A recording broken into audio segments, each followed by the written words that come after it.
At 11:40 p.m. on the night of July 30th, 1945, Navy Captain Charles McVay III stood on the bridge of the USS Indianapolis, watching phosphorescence trail behind his ship as it cut through the Philippine Sea at 17 knots. The heavy cruiser was returning from the most secret mission of World War II, a mission that had just changed the course of human history. McVay had no way of knowing that in exactly 12 minutes, his ship would be gone. That 880 men would die in the worst naval disaster in United States history. That he would spend the rest of his life carrying blame for failures that weren't his own. The Indianapolis had just delivered components of Little Boy, the atomic bomb that would devastate Hiroshima 2 weeks later, to Tinian Island. The mission was so classified that even McVay didn't know what his cargo contained. He knew only that he'd been ordered to travel at maximum sustainable speed with no escort vessels, alone through enemy waters. The cruiser carried 1,196 men. Most were asleep below deck in the tropical heat of the Philippine Sea. Some played cards in the mess halls. Others wrote letters home to wives and mothers and girlfriends, letters that would never be sent. Young sailors barely out of high school, veterans of campaigns across the Pacific. All of them unaware that they had minutes to live. The Indianapolis was a Portland-class heavy cruiser, 610 feet long, displacing nearly 10,000 tons. She had served in the Pacific Theater since 1942, participating in campaigns from the Gilbert Islands to Okinawa. She had been Admiral Raymond Spruance's flagship during the invasion of Iwo Jima. Now she was traveling alone, unescorted, through waters known to contain Japanese submarines. Navy protocol required merchant vessels to travel with destroyer escorts through submarine-infested waters, but the Indianapolis wasn't a merchant vessel. She was a warship, a heavy cruiser with armor and guns and a crew trained for combat. Navy command believed she could defend herself. They were wrong. At 11:52 p.m., Lookout Herbert Miner saw something in the water 1,500 yards off the starboard bow. A white streak moving toward the ship at 48 knots. He opened his mouth to shout a warning. The words never came. Two Type 95 torpedoes from Japanese submarine I-58 struck the Indianapolis on her starboard side within seconds of each other. Each torpedo carried 893 pounds of explosive. The combined detonation released energy equivalent to 4,000 pounds of TNT. The first torpedo hit forward, directly beneath the bridge where Captain McVay stood. The explosion vaporized the entire bow section. Men sleeping in forward berthing compartments ceased to exist. Their bodies were atomized, scattered across the Philippine Sea as vapor and fragments. The blast sent a column of seawater 100 feet into the air. The spray fell across the deck like rain. Sailors who had been sleeping topside were thrown into the ocean by the shockwave. The second torpedo struck amidships, near the forward engine room and ammunition magazines. The explosion tore through bulkheads and ignited aviation fuel stored for the ship's float planes. Fire erupted across the water. The Indianapolis had been cut in half, not literally but functionally. The forward third was gone. The middle section was flooding. Only the stern remained structurally intact, and it wouldn't remain that way for long. Captain McVay was thrown against the bridge console by the first explosion. He pulled himself upright and immediately assessed the damage. No bow, no power, no lights. The ship was listing 20 degrees to starboard and the angle was increasing. He ordered abandon ship at 11:54 p.m., 2 minutes after the torpedoes struck, but the electrical system was destroyed. The general alarm system was dead. The public address system was offline. No bells rang. No sirens wailed. McVay's order to abandon ship could only be passed by word of mouth through a ship that was breaking apart in the darkness. Hundreds of men below deck never heard the order. In the forward engine room, the torpedo explosion had ruptured steam lines. Superheated steam at 600 degrees Fahrenheit filled the compartment. Men died instantly, their lungs seared, their skin flash-boiled from their bodies. Those who survived the initial blast were trapped as watertight doors sealed automatically, locking them inside flooding compartments. They drowned in darkness, pounding on steel doors that would never open. The ship's communication systems were destroyed. No radio distress call went out. No SOS reached Allied command. The Indianapolis was dying in silence, and nobody knew. The cruiser rolled further to starboard. Men climbed the tilting deck toward the port side, which was rising toward the sky like a wall. Some jumped into the water. Others slid down the angled hull into an ocean covered with burning aviation fuel. Marine Private Giles McCoy had been sleeping in his bunk when the first torpedo hit. The explosion threw him from his rack onto the deck. He grabbed his life jacket and ran topside, following dozens of other Marines scrambling through passageways that were filling with smoke. He reached the main deck and saw chaos. The ship was listing so severely that walking was impossible. Men were sliding across the deck into the water. Others clung to anything bolted down, trying to decide whether to jump or wait. McCoy jumped. He hit the water 40 feet below and went under. The life jacket brought him back to the surface. He swam away from the ship as fast as he could, away from the burning fuel, away from the suction that would occur when the Indianapolis went down. Behind him, the stern section rose into the air. The propellers were still turning, bronze blades spinning uselessly above the surface. The ship hung there for a moment, vertical, pointing at the stars like a monument to its own destruction. Then it slipped beneath the surface. The USS Indianapolis sank in exactly 12 minutes. From torpedo impact to complete submersion, 12 minutes. Some naval disasters take hours. The Indianapolis disappeared faster than most men could evacuate. Approximately 900 men made it into the water. 300 had gone down with the ship, killed by the explosions or trapped below deck when the compartments flooded. The 900 survivors floated in the Philippine Sea surrounded by debris and burning fuel and the bodies of their shipmates. Silence fell across the ocean. Giles McCoy treaded water and looked around. In every direction he could see heads bobbing on the swells. Hundreds of men scattered across miles of ocean. Some were calling out names, trying to find friends in the darkness. Others floated silently, in shock, unable to process what had just happened. A few life rafts had deployed before the ship sank. Men swam toward them and climbed aboard, 10 or 15 to a raft designed for 5. Most survivors had only life jackets, the kapok-filled vests that would keep them afloat, but provided no protection from the sun or sharks or madness that was coming. The men waited for rescue. Navy protocol was clear and simple. When a ship failed to arrive at its destination on schedule, search and rescue operations would begin immediately. The Indianapolis was due at Leyte Gulf in the Philippines on July 31st at 11:00 a.m. When she didn't arrive, patrol aircraft would launch.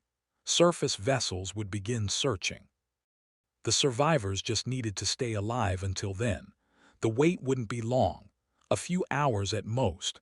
By noon on the 31st, rescue would arrive. The men floated in the darkness and told each other this truth. They would be saved by morning. They just needed to hold on. Dawn broke on July 31st, 1945. The survivors could see each other now in the gray light of morning. They were scattered across approximately 25 square miles of ocean, dispersed by currents and the initial explosion. Small groups had formed during the night as men swam toward voices in the darkness.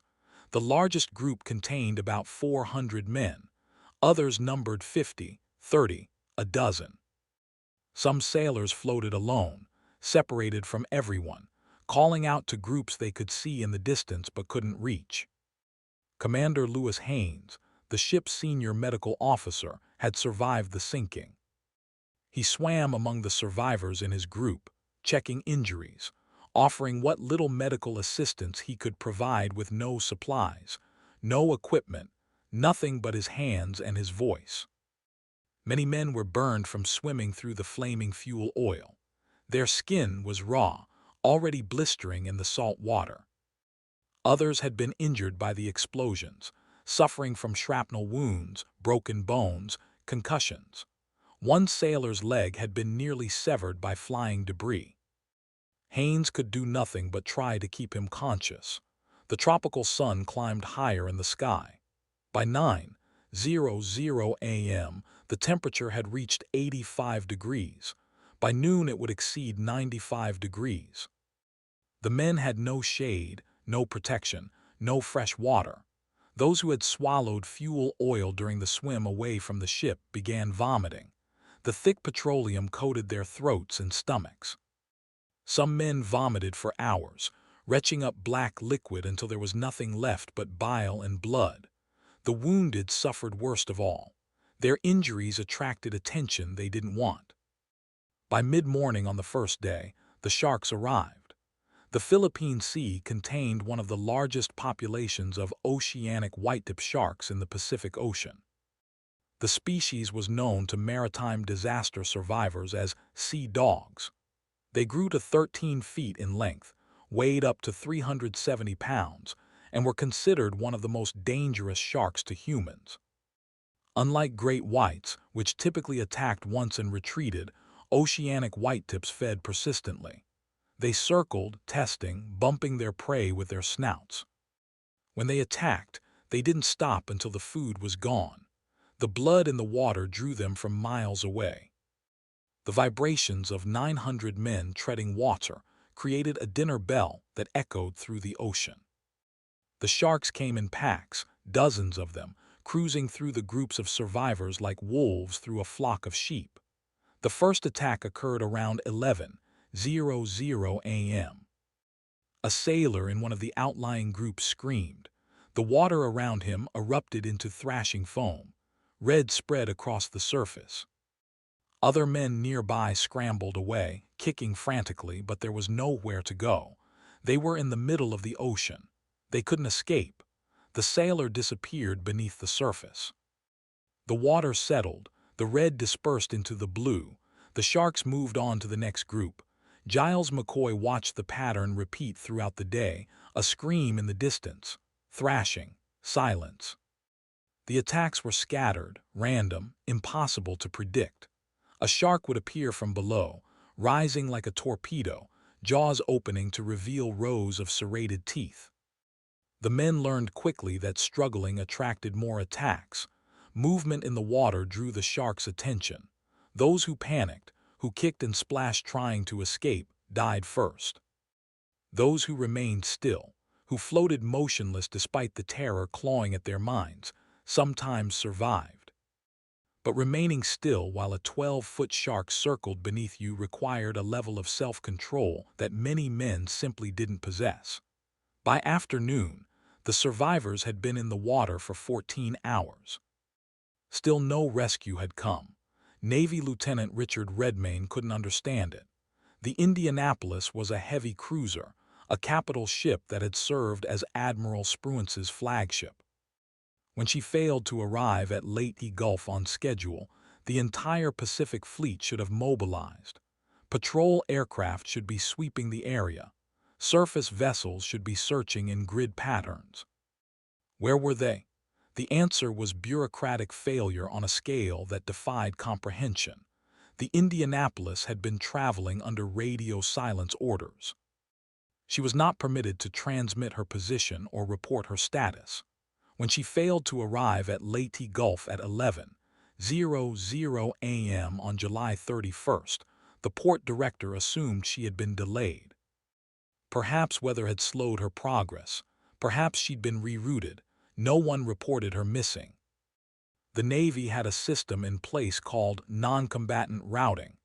It tracked the movements of merchant vessels and support ships. The Indianapolis was a warship. She wasn't in that system. Her movements were tracked by a different chain of command, one that apparently wasn't tracking her at all. At Leyte Gulf, the port director didn't report her absence because he assumed someone else was responsible for tracking warship movements. At Naval headquarters in Guam, officers assumed the Indianapolis had arrived safely because no distress call had been received. The submarine command knew that I-58 had attacked a ship in the area, but they didn't know which ship or whether it had sunk. The survivors didn't know any of this. They floated in the Philippine Sea and watched the sky for rescue planes that weren't coming. The first night in the water was worse than the day. At least during daylight hours the men could see each other, could watch for sharks, could maintain some sense of orientation. When darkness fell, they were alone in the void. The ocean at night was completely black. No moon, no stars visible through the cloud cover. The men couldn't see their own hands in front of their faces. They could only hear voices in the darkness, screams when the sharks attacked, prayers whispered into the void. Some men tied themselves together with ropes salvaged from debris. They formed human chains, clinging to each other for physical and psychological support. If one man started to slip under, the others could pull him back up. But the ropes also meant that when sharks attacked, everyone felt it. The chain would jerk violently, men would scream, and there was nothing anyone could do in the darkness but wait for it to stop. August 1st, 1945, Day 2, dawn revealed a horror that daylight made worse. Bodies floated face down throughout the groups, men who had died during the night from injuries or exhaustion, or simply giving up. The living pushed the dead away, separating themselves from the corpses because there was nothing else they could do. The sharks fed on the dead first. It was a small mercy. Each body consumed was time the sharks weren't attacking the living. The men watched their shipmates being devoured and felt grateful it wasn't them. Commander Haynes tried to maintain morale in his group. He organized the men into a formation, clustering tightly together. He ordered them to kick at any sharks that came too close. He told them rescue was coming soon, that they just needed to hold on a little longer. But men were dying every hour, some from their wounds, which had been festering in salt water for 24 hours. Others from exposure to the relentless sun, which caused severe sunburn and heat stroke. Still others from dehydration. The irony was cruel, surrounded by water, dying of thirst. The human body can survive approximately 3 days without water, but that time frame assumes normal conditions. These men were floating in tropical heat, losing fluid through sweat and salt water exposure. Many were wounded, which accelerated dehydration. The fuel oil they'd swallowed caused vomiting, which depleted their bodies further. By the afternoon of the second day, some men began drinking seawater. Everyone knew it was fatal. Seawater contains approximately 3.5% salt, 3 times the concentration that human kidneys can process. Drinking it would cause dehydration to accelerate, not slow down. The salt would pull water from cells throughout the body. The kidneys would fail trying to process it. Death would come faster than if they'd drunk nothing at all. But thirst is one of the most powerful drives in human physiology. It overrides logic. It silences the rational mind that knows drinking seawater means death. When a man has been floating under the tropical sun for 36 hours with no fresh water, watching his lips crack and his tongue swell, the ocean surrounding him becomes an unbearable temptation. The first man in McCoy's group who drank seawater seemed fine initially. He scooped handfuls of ocean into his mouth and swallowed, moaning with relief. Other men watched him, fighting their own thirst, waiting to see what would happen. Within an hour, he was hallucinating. He told the men around him that he could see a Japanese submarine beneath them. He could see it clearly through the water, he said. It was right there.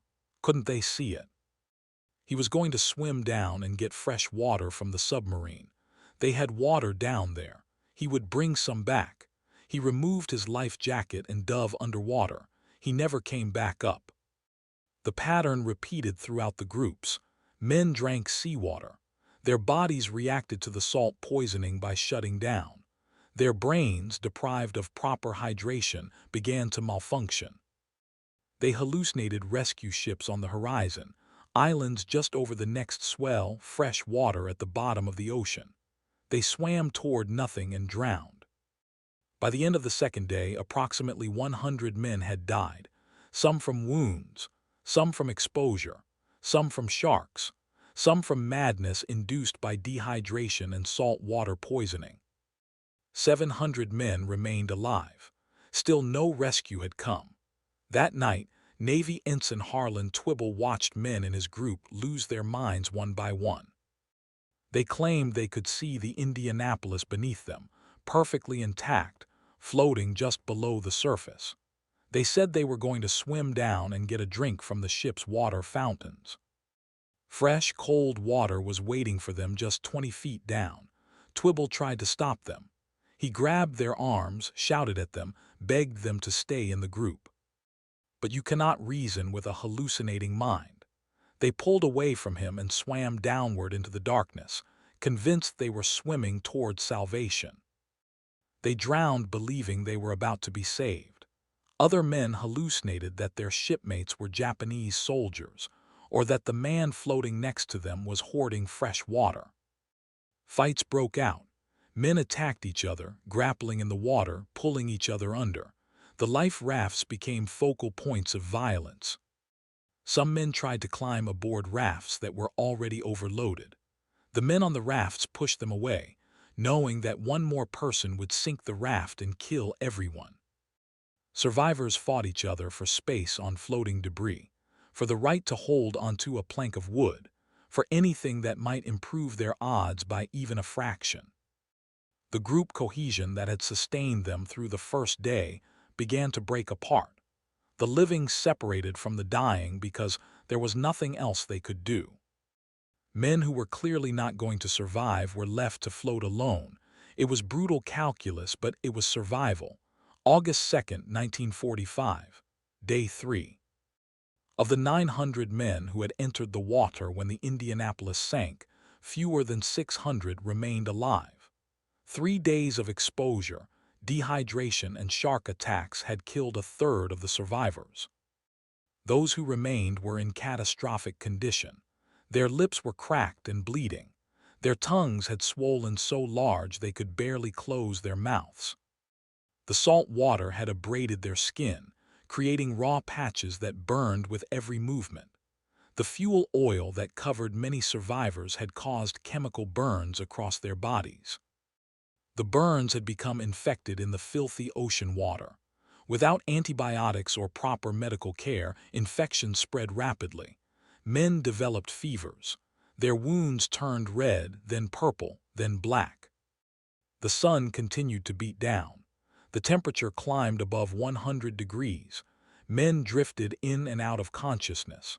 Some simply closed their eyes and slipped beneath the surface without a sound. Commander Haynes had been awake for 72 hours.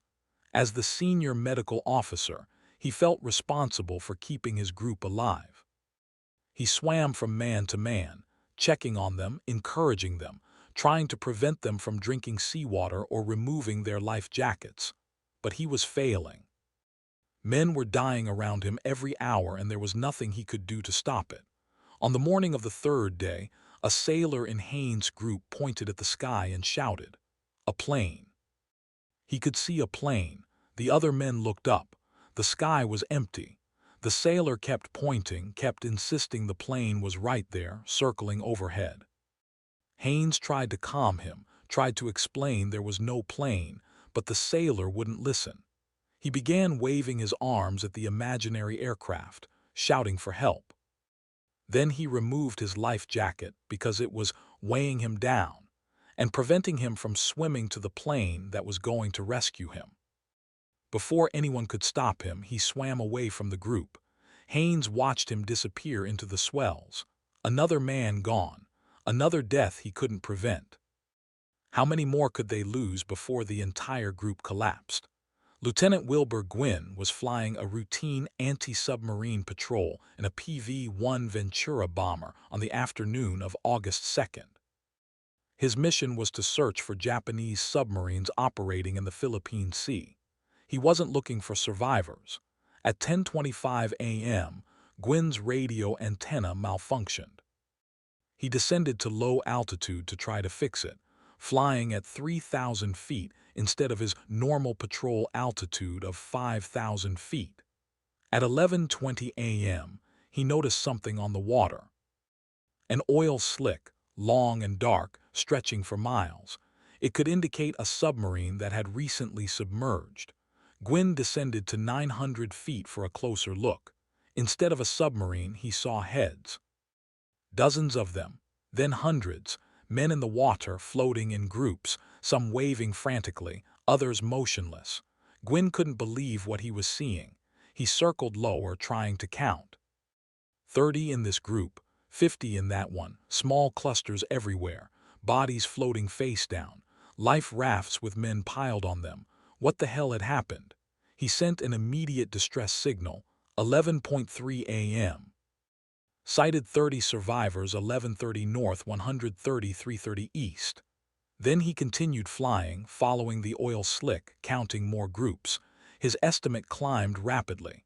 100 survivors, 200, more. He sent another message. Many survivors in water. Naval Command in the Philippines received Gwynn's report and immediately scrambled every available rescue asset. PBY Catalina seaplanes, destroyers, destroyer escorts, hospital ships, everything that could reach the coordinates in the Philippine Sea, but it would take hours for surface vessels to arrive. The survivors had been in the water for 84 hours. Many wouldn't survive a few more hours. Lieutenant Adrian Marks was piloting one of the PBY Catalinas dispatched to the scene. He arrived at 12:30 p.m. and flew low over the survivors. He could see men in the water, some waving, some not moving at all. He could see sharks circling. Marks made a decision that violated direct orders. PBY Catalinas were not permitted to land in open ocean. The swells in the Philippine Sea were running 12 feet high, dangerous conditions that could easily flip the aircraft. Landing could mean losing the plane and its crew. Marks landed anyway. The PBY hit the water hard, bouncing across the swells. The fuselage cracked under the impact. Water began seeping into the hull. Marks knew his aircraft would never fly again. He didn't care. He taxied toward the nearest group of survivors and began pulling men from the water. The PBY was designed to carry a crew of 8. Marks pulled 56 men aboard, packing them into every available space inside the fuselage. Men sat in the cockpit, the gun turrets, the bomb bay. They lay on top of each other because there was no room to sit. When there was no more space inside, Marks tied additional survivors to the wings. Men clung to the aircraft's exterior, holding onto anything they could grip. Marks's PBY would never fly again, but it could float, and that was enough. He kept 56 men out of the water, away from the sharks, alive until the ships arrived. Other PBY pilots dropped life rafts and supplies. They couldn't land, but they could mark the groups with dye markers so the incoming ships would know where to search. The USS Cecil Doyle arrived at 5:30 p.m. Captain Clayton Graham immediately made a decision that risked his ship and his crew. He turned on every light on the destroyer, making the Cecil Doyle visible for miles. The lights would also make the ship visible to any Japanese submarines in the area, a perfect target for torpedo attack. Graham didn't care. Men were dying in the water. Finding them was more important than protecting his own ship. The Cecil Doyle illuminated the ocean like a stadium. Night became day.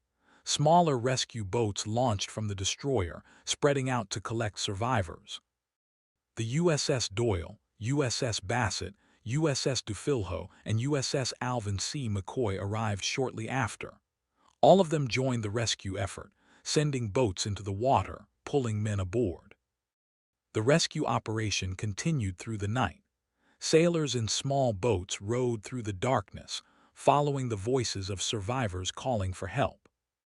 They pulled men from the water one by one, loading them into boats until the boats couldn't hold any more, then transferring them to the destroyers and returning for more. Some of the survivors couldn't climb into the boats. They were too weak, too injured, too close to death. Sailors jumped into the water to lift them aboard. They wrapped ropes around unconscious men and hauled them up. Commander Haynes was pulled from the water at 10:00 p.m. He had been swimming for 84 hours straight, keeping himself and others alive through force of will. When he was lifted onto the deck of the Cecil Doyle, his legs wouldn't hold him. He collapsed and had to be carried to the medical bay. Giles McCoy was rescued at 11:30 p.m. He was pulled aboard a rescue boat and covered with a blanket. He had been in the water for 4 days. He had watched hundreds of men die. He had survived on nothing but determination and luck. The rescue operation continued through the night and into the next day. The last survivor was pulled from the water at 1:00 p.m. on August 3rd, more than 96 hours after the Indianapolis sank. Of the 1,196 men who had been aboard the USS Indianapolis when she left Tinian Island, only 316 survived. 880 men died in the worst naval disaster in United States history. The survivors were transported to hospitals in Guam and the Philippines. Many required immediate surgery for their injuries. Others needed treatment for severe dehydration, sunburn, fuel oil poisoning, and infected wounds. Some survivors were so traumatized they couldn't speak. They lay in hospital beds staring at the ceiling, reliving the 4 days in the water. The Navy imposed a complete information blackout. The sinking of the Indianapolis was classified top secret. The survivors were ordered not to discuss what had happened. Families were told that their sons and husbands and brothers had been killed in action, but were given no details about how they died. The secrecy lasted until August 15, 1945, the day Japan surrendered. On that day, the Navy released a brief statement acknowledging that the USS Indianapolis had been sunk by enemy action on July 30th with significant loss of life. The timing was deliberate. The Navy buried the story of the Indianapolis disaster beneath the celebration of Japan's surrender, hoping no one would ask difficult questions about how 900 men had been left floating in the ocean for 4 days without rescue. But questions came anyway. How did a heavy cruiser sink so quickly? Why didn't the Indianapolis send a distress call? Why didn't anyone realize she was missing? Why did it take 4 days to find 900 men floating in the open ocean? The Navy needed someone to blame. On December 3, 1945, Captain Charles McVay was court-martialed on charges of failing to zigzag his ship and hazarding his vessel by failing to abandon ship in a timely manner. The court-martial was a mockery of justice. The Navy charged McVay with not zigzagging, a defensive maneuver designed to make the ship harder to torpedo. But McVay had been following standard procedures for the weather conditions that night. Cloud cover had reduced visibility to near zero. Zigzagging in those conditions was considered optional, not mandatory. The Navy brought Commander Machitsura Hashimoto, the captain of I-58, the submarine that had sunk the Indianapolis, to testify. Hashimoto stated clearly that zigzagging would not have saved the Indianapolis. His torpedoes would have hit the ship regardless. The prosecution ignored this testimony. The Navy also ignored the fact that McVay had not been informed that Japanese submarines were operating in his area. Intelligence reports about I-58's presence had never reached him. The Navy had failed to provide him with information that could have saved his ship. The court-martial ignored the systemic failures that had left the survivors in the water for 4 days. No one was charged with failing to report the ship missing. No one was blamed for the breakdown in communication that prevented rescue operations from beginning immediately. Only Charles McVay faced charges. The survivors testified on his behalf. They wrote letters defending his actions. They stated clearly that McVay had done everything possible to save his crew. He had given the order to abandon ship as soon as he assessed the damage. He had remained on the bridge until the ship sank. The Navy ignored the survivors' testimony.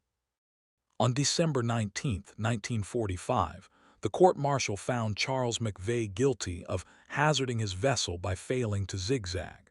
He was the only U.S. Navy captain in World War II court-martialed for losing his ship to enemy action. The sentence was a letter of reprimand.